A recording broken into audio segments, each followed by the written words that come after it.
Okay, so this is the first video that I'm putting together for you to continue our discussion of Billy Budd. What I'm planning on doing is, you noticed as well already that I posted some PowerPoints. I plan on continuing with the PowerPoints to the best of my ability. As you know, it's not my strength and it's very time consuming for me.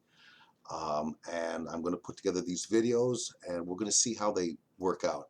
I'm going to try to keep them short and post a series of them as we proceed through Billy Budd and finishing Billy Budd and before we move on to Joyce. So bear with me. What I want to do is approach this by chapter, at least for now, and to continue where we left off last time. So we're going to look at chapter 19. So before you watch this video, be sure you have finished 19. Ideally, you will have finished all of Billy Budd by now. But if you haven't, please read it to the best of your ability. But for the purposes of this video, you should read chapter 19 in its entirety because that's what we're going to be going through here. Again, as you know, I posted, here it is, the PowerPoints on Billy Budd. These are just guides. I again will attempt to post more of these PowerPoints.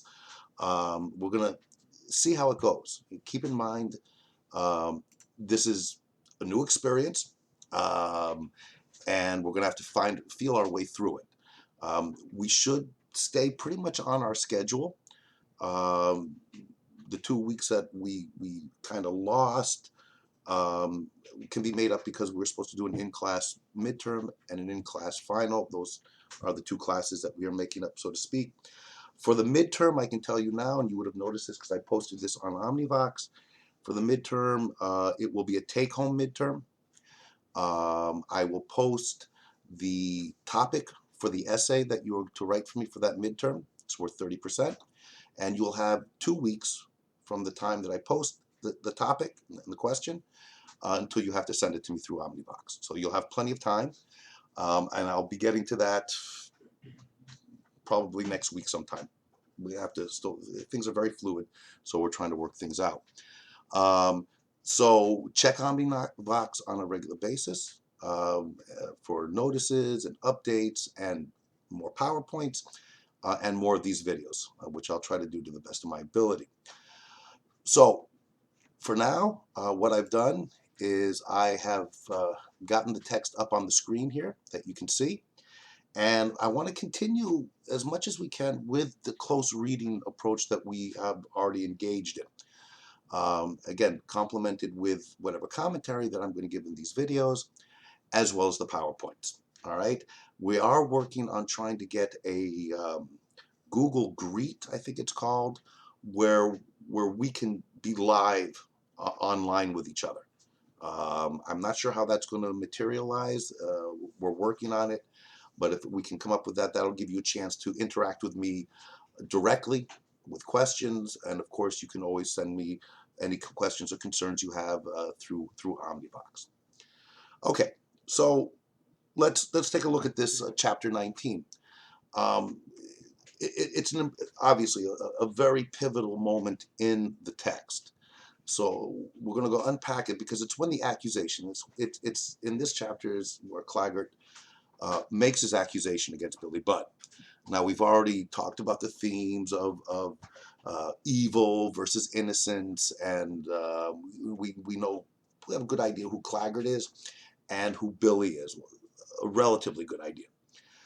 So here we're going to see Claggart is finally coming to the point where he is going to make his accusation, and a pivotal one. And you can sense up to this point how he has been setting things up and waiting for the right opportunity to make the accusation, so that he can get his desired result, which is the demise of Billy Budd. So how does this start off in chapter 19? Well, note, and you'll see here that I've highlighted things, and I may highlight more as we go along. But again, this chapter, it's a fairly lengthy chapter, given how short most of the chapters are in this text. But what we see at the beginning, and it's important to set up how the whole scenario unfolds. The Indomitable was occasionally employed not only as available substitute for a scout, but at times on detached service of more important kind. What happens here, as you know, they leave the fleet. The Indomitable is sailing with other ships, at least in relatively close proximity. But here what we have is that they leave the main group of ships, which isolates them. All right, it puts them out of touch with anyone. It puts them in a situation where Captain Veer has ultimate authority. Okay, we see here prompt initiative might have been taken in some matters demanding knowledge and ability in addition to those qualities implied in good seamanship. What that's telling us in this right here is yes, Veer may have to make decisions without being able to go to his superiors, right? Because it'll take too long for him to contact his superiors. This is emphasizing how Captain Veer now is going to be put into a situation where he's going to have to make decisions. After a chase urged almost against hope and lasting until about the middle of the first dog watch, she signally succeeded in effecting her escape. That's the ship that they were chasing, right? The frigate that they were chasing gets away. So now they're isolated. It's just the Indomitable, and this is the moment that Claggart chooses to put his what he's been planning for a fairly long period of time into place. So he waits. Let's see, respectfully waiting the notice of Captain Veer. Right, he has to wait in a certain place to meet Captain Veer. That is a place that suggests that there's something important going to go on. What's important here, though, is how he says respectfully waiting. Now, remember, Captain Veer has a plan. Not Captain Veer, sorry, Claggart has a plan. And the plan involves much deception. And Claggart is a master of that, which again ties him back in to the concept of evil. If you want to bring it back to the snake in the Garden of Eden, deception. All right, convincing, right? In the Garden of Eden, it's convincing her to take a bite of the apple, Eve to take a bite of the apple. And it's kind of a salesman's pitch, if you will. So importantly here, we watch how Claggart attempts to be convincing. And we want to watch very carefully how Captain Veer, who we've learned earlier, right, is an honorable man, a well-read man, an educated man, and it's been strongly suggested a fair man. So be attentive to the interaction between the two. Very important in this chapter, especially. Again, respectfully waiting the notice of Captain Veer, only some exceptional cause would, according to established custom, have warranted that. It's clear by where he places himself and how he's waiting for Captain Veer that there's something important that needs to be said to the captain. Okay?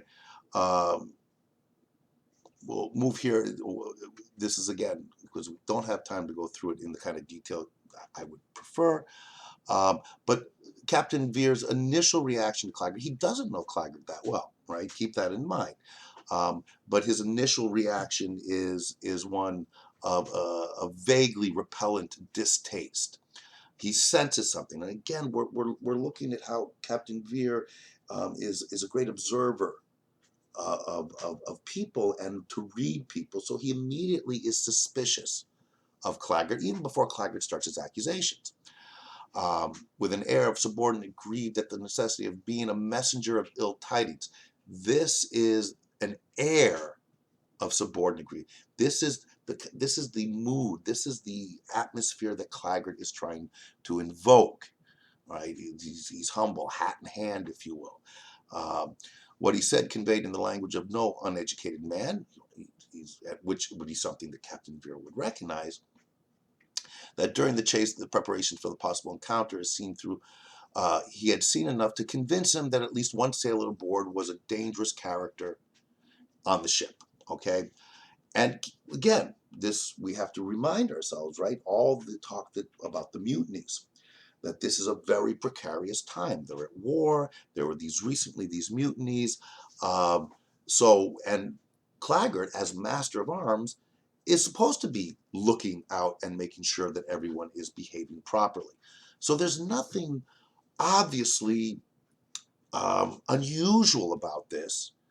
If a master of arms has something to talk to the captain about because he is the policeman on the ship, this would be the normal procedure. And of course, Claggart knows this, right? This is his game. This is what he's playing. Again, you see here a gesture of subservience, right? He knows his role, and of course, what he's doing is he is out to convince the captain that Billy Budd is a danger. All right. A suspicion of something clandestine going on had advanced to a point less removed from certainty. Natural anxieties which every naval commander must feel in view of extraordinary outbreaks so recent as those which he sorrowfully said it needed not to name. Of course, that's a reference to the mutinies. Natural anxieties that every naval commander, that being Captain Veer, would be natural for them to be anxious about mutinies given what has happened recently. And of course, Claggart is going to play on that. Again, I want to keep this video to 15 minutes if I can, because if it goes longer, it's very hard for me to post. I had all kinds of problems trying to do this with one of the other classes. So again, this reminds us of why there was so much time spent earlier in the earlier chapters talking about the mutinies. It's creating the context in which this scenario, this scene can play, and what follows. All right. So one in which the Nore mutiny, right, that's what we were discussing, had assumed a singularly tragic character that for a time jeopardized the life of its commander. So he's, again, Claggart is playing on this to put Billy Budd in danger, but also to get the captain to respond in the way that Claggart wants him to respond. Okay. To his quick, it even looked under the surface something like an attempt to alarm him. Now, we're going here through quickly. I know you've all been struggling with language and the way this is written, but that's why I'm highlighting certain passages to help you, unpack it. Again, look under the circumstances, something like an attempt to alarm. This is how Veer is seeing this. Is Claggart here meant to alarm him? And of course he is, but he's doing it in a subtle way, right? And it's meant to be persuasive, because what it demonstrates is Claggart recognizes certain aspects of Captain Veer's character. This is why he's proceeding in the way that he is, slowly, methodically. All right, playing on what would be a natural fear that the captain of this ship would have when it comes to mutinies. All right, so he's telling them, furthermore, in view of recent events, prompt action should be taken at the first palpable sign of recurring insubordination. This is it in a nutshell, in terms of what Claggart's plan is. He knows what the temperature is in the entire fleet in the Navy because of the mutinies. We know he's out to get Billy Budd. We don't know why. That's something we have to do, and we'll continually discuss, what this innate evil, if you will, however we want to classify it. But again, here he is, knowing that under these circumstances, this must get the captain's attention. Finally, we get into an actual discussion here. So, you say that there is at least one dangerous man aboard. Name him. This is the captain. I listened to it. Now let's get to it. William Budd, Your Honor. Okay. Now, it's very important to note how Captain Veer responds here. The young fellow the young fellow who seems so popular with the men, Billy the handsome sailor, as they call him. Captain Veer knows of Billy Budd. Again, as captain, he has very little contact, even with his master of arms, and certainly with most of the ship people, the sailors on the ship. But this is again, demonstrating the impact that Billy has had on his brief time at this point on the ship. Okay. So again, getting through, I would suggest you reread this chapter after we go through it. Here he's talking about how he came on the boat, right? He had congratulated Lieutenant upon his good fortune in lighting on such a fine specimen of the genus Homo, who in the nude might have posed as for a statue of young Adam before the fall. This is Captain Veer remembering uh, what he told Lieutenant Radcliffe, the one who not recruited actually, but drafted Billy Budd onto the ship. Right? We talked about that they had the power to do this. Society versus the individual. Right? You have to draw on the things that we talked about in class and look to the PowerPoints to remind yourself of these things. So what we have here, though, is this reference to um, might have posed for a statue of young Adam before the fall, emphasizing for us once again that Adam as this pure innocence, because before the fall, it was purity, right? There was no sin. It was a pure state of in the Garden of Eden until the serpent, the devil, shows up and tempts them. And with the temptation comes the sin, and with the sin comes the fall. Okay, so it's again adding to this almost mythical nature of who this Billy Budd is, and a reference to Adam, and we've seen references to other mythical or biblical figures in emphasizing this innocence. Well, the new recruit's qualities as a sailorman seemed to be such that he had thought of recommending him to the executive officer for promotion.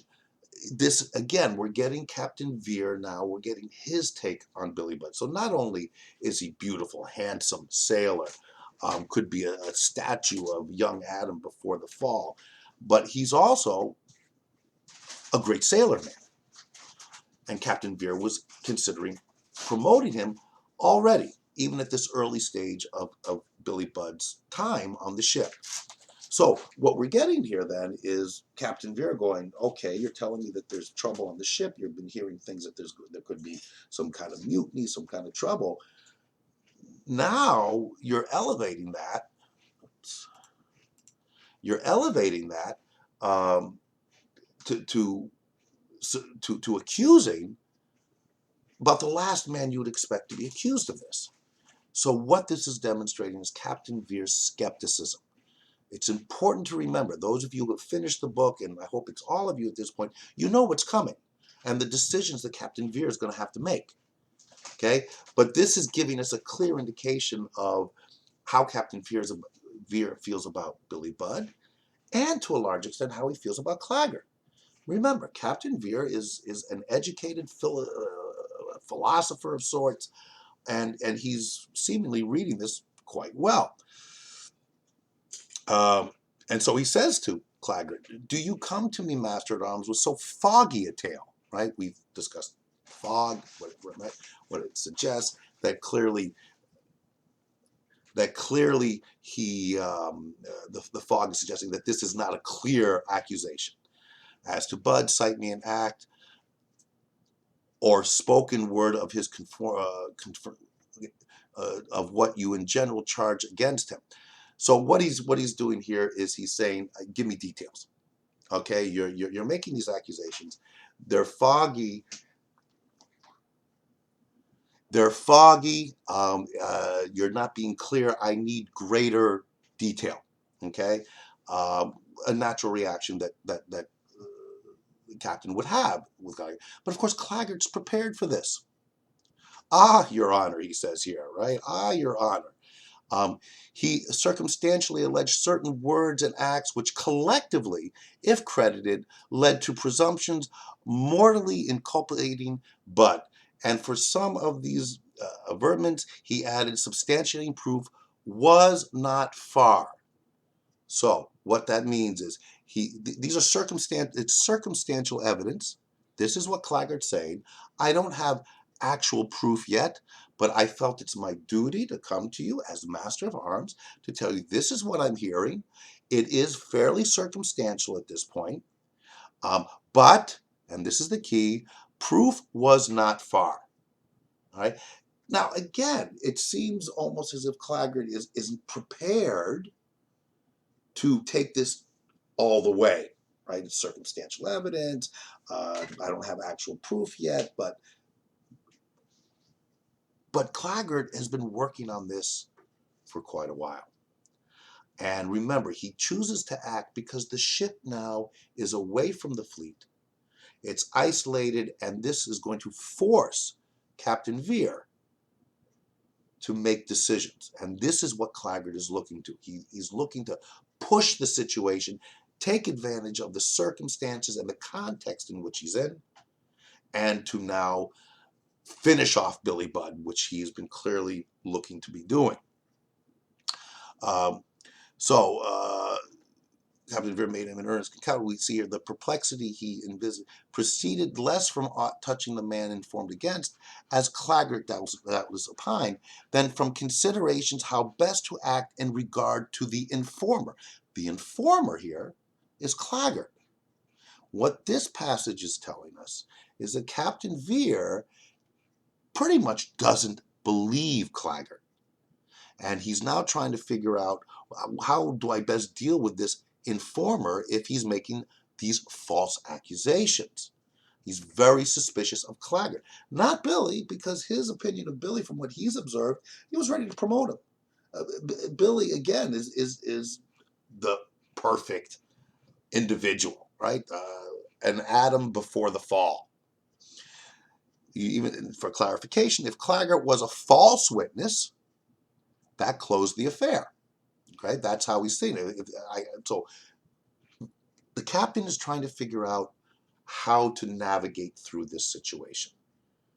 Okay, he's skeptical, but he does know he has to follow through with it. So he's planning, how do I do this? How do I find out what's really going on? And therefore, before trying the accusation, he would first practically test the accuser. He will test Claggart. And he thought this could be done in a quiet, undemonstrative way. I need to take the situation quietly, because the last thing he wants is for there to be rumors flying for most of the sailors that are going to then sow more discord on the ship. So I need to test this accuser, Claggart. I need to find out if he's a false witness. I suspect that he is, because I find this very hard to believe about Billy Budd, because Billy Budd is Billy Budd. So he takes action, and the actions are to move this discussion that is happening on the deck, where they can be seen. It's emphasized to us here that they talk quietly. So for now, no one should be suspicious. Okay, Veer's voice, right? That's what this is. Veer far from high, and Claggart's silvery and low. Okay, so what he's recognizing, nobody here is hearing what we're talking about. We can't do this here. I need greater clarification. Um, Having determined upon measures, right, Captain Veer, having thought, what do I do? For they took action, abruptly turning to Claggart, he asked, Master's arms, is now Budd's watch aloft? Where's Billy Budd? No, Your Honor, he's not on watch, he's not on duty. Okay, then I'm going to get him. Get him, and we're going to do this somewhere else. So go find him in his what? Manage to tell him, right, out of earshot, that he is wanted aft. Bring him here, and then he says, Master at Arms, show yourself on the decks below, and when you think it time for Albert to be coming with this man, Billy Budd, stand by quietly, to follow the sailor in. Captain Veer now is going to bring them inside. He's going to have Claggart and Billy Budd, and he's going to sort this out, because that's his job. He is to look for justice, to make the judgments, right? These are all themes we've looked at. And what we're going to have here now is this triad, right? Remember the number threes, where we're going to have the Captain Veer, who's going to be mediating between Claggart, who is making these accusations, and Billy Budd, who doesn't even know he's being accused. Because remember, Billy is thinking everything's fine. We go back to the beginning of this chapter.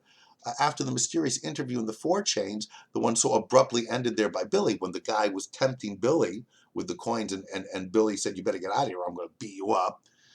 Nothing especially germane to the story occurred until the events now about to be narrated. And we also got a sense from previous chapters that Billy is just going on.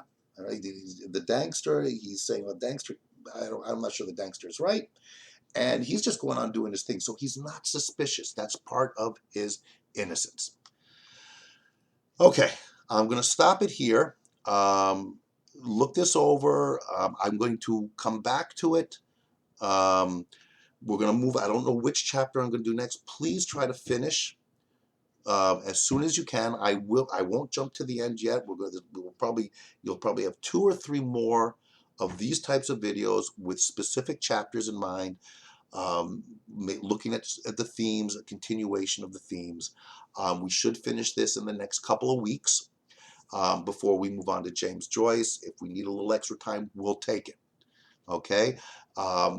Remember, I'll be working on getting on other technological means by which we can continue to communicate. Be patient at this stage. You will have plenty of time for your midterm, your in-class assignments. As I said in my notice, I will figure out a way. Don't worry about things. Take care of yourselves. It's a new reality for all of us. But I will be posting Check Omnivox on a regular basis, and I'll be posting things as often as I can, and I will be sorting it out so we can get I can get somewhere where, again, this is a whole new reality for me. I've never taught this way before. We'll see how it goes, but it will get better. It will continually get better, and we'll get through the semester, and everything's going to be good. All right. So keep checking Omnivox. All right.